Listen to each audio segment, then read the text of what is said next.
Some retirees have enough money to travel, improve their homes, help their families, and enjoy the life they spent decades building. But they still wait. They wait for the market to feel safer. They wait for medical costs to become more predictable. They wait for inflation to calm down, for the next statement to arrive, or for one more year to pass. And because every future year contains another reason to be careful, life stays postponed. The strange part is that this often happens to the most responsible people. They saved. They avoided unnecessary debt. They planned. They did what they were told to do.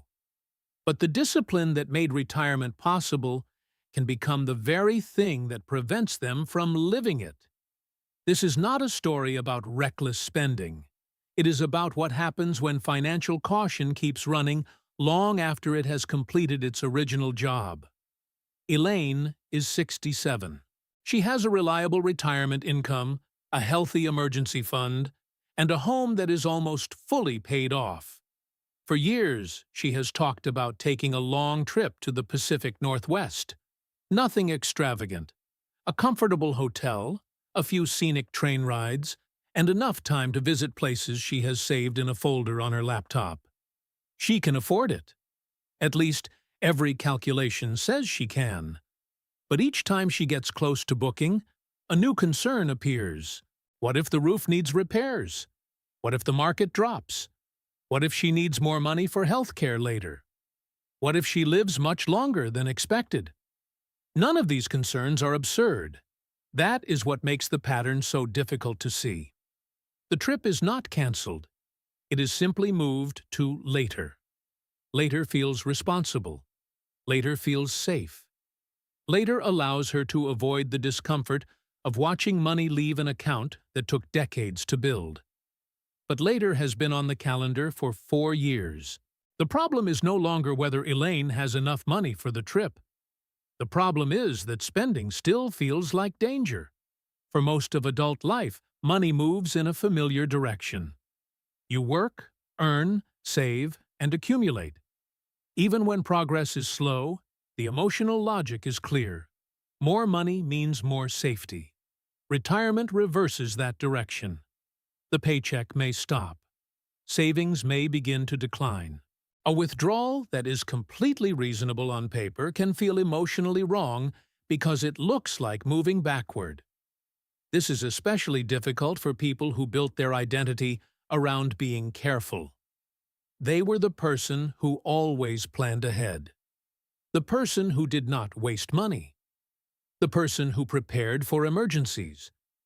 The person others could rely on. Then retirement asks them to do something that seems almost opposite. Use the resources they protected. That transition is not only financial, it is psychological.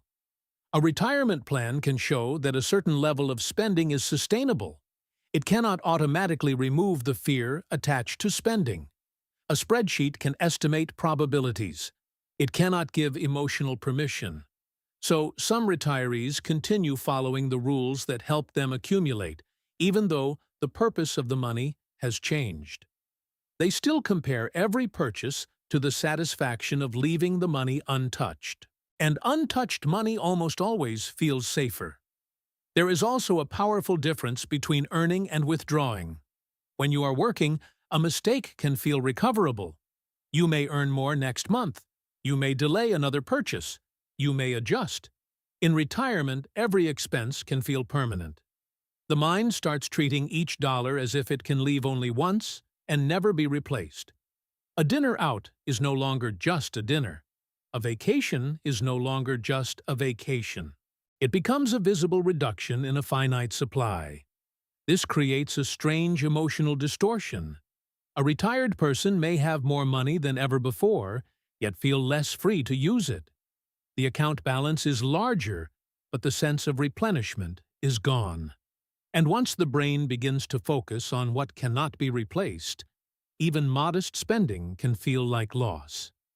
This is where prudence can quietly turn into paralysis. Prudence asks, "Does this decision fit my plan?"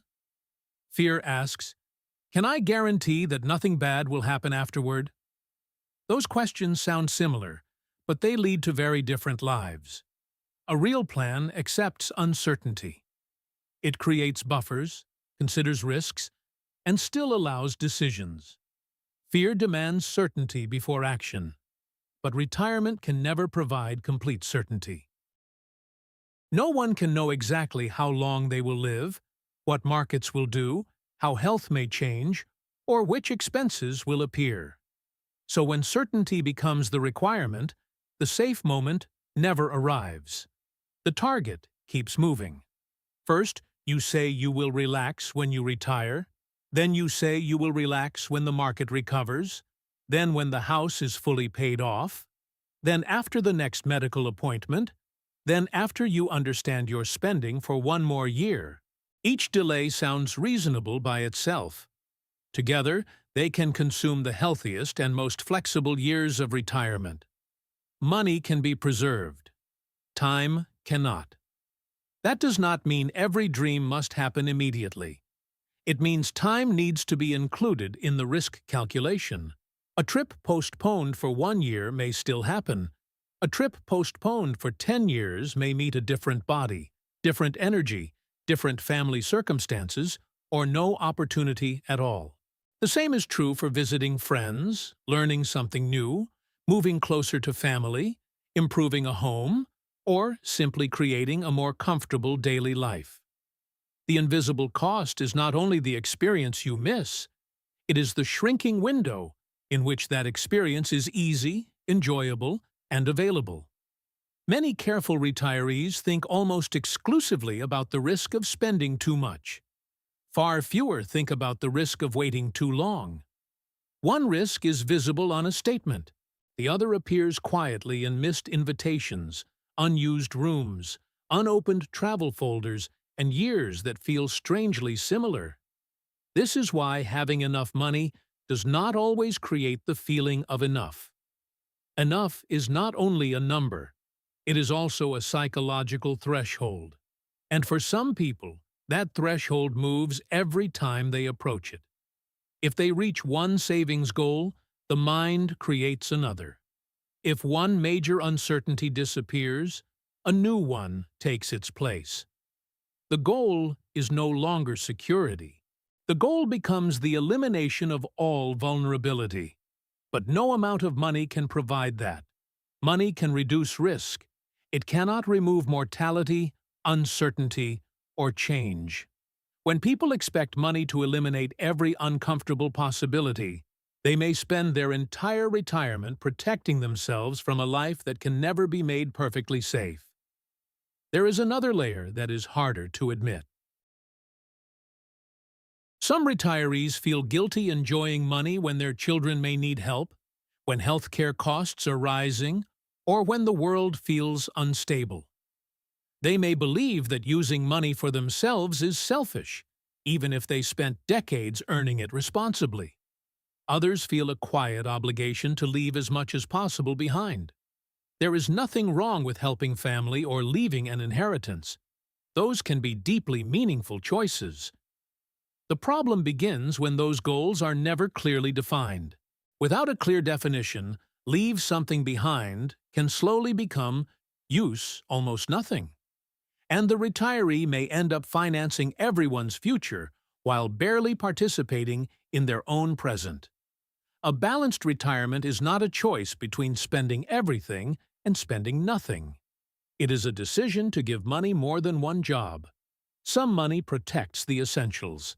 Some money provides flexibility for future uncertainty. And some money is meant to be converted into life. That last category is often missing. Retirees may have emergency funds, investment accounts, insurance, and carefully planned monthly budgets, but no emotional category called money that has permission to be used. Without that permission, every enjoyable expense must fight the entire history of fear, discipline, and delayed gratification. One practical shift is to stop asking only, "Can I afford this?"